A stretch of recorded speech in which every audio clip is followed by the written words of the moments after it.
একটা আশ্চর্য জিনিস ছিল তার নাম নিয়ে একটা দোলাচল। অরুণ কুমার চট্টোপাধ্যায় ছিল পিতৃদত্ত নাম, কিন্তু সিনেমায় সে নামটা একটু সেকেলে, তাই ডাক নাম উত্তমটাই ব্যবহার করা হলো। কিন্তু সেখানেও হলো সমস্যা। উত্তম কুমারের কাছে মর্যাদা ছবির অফার এলো 40-এর শেষে 50-এর গোড়ায়। প্রযোজক সরোজ মুখোপাধ্যায়, পরিচালক দিগম্বর চট্টোপাধ্যায়।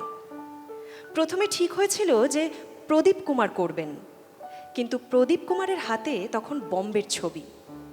তিনি মর্যাদা ছবিটা করতে পারবেন না বলে জানিয়ে দিলেন।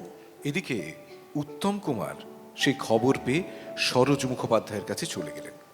তাকে জানালেন যে তিনি এই ছবিতে কাজ করতে চান। সরোজ মুখোপাধ্যায় বললেন, বেশ, তোমাকে মর্যাদায় নিতে পারি, কিন্তু একটা শর্ত আছে। শর্ত? কিরকম শর্ত? একটু ঘাবড়েই গেলেন উত্তম। সরোজ মুখোপাধ্যায় বললেন, শোনো, মর্যাদা ছবির নায়ক হবে তুমি, কিন্তু উত্তম কুমার বা উত্তম চ্যাটার্জি হিসেবে তোমার অভিনয় করা চলবে না। তোমার নতুন নাম হবে অরূপ কুমার। উত্তম তাতেই রাজি, কিন্তু মর্যাদা ফ্লপ করল। অরূপ কুমার নামটাও চলল না।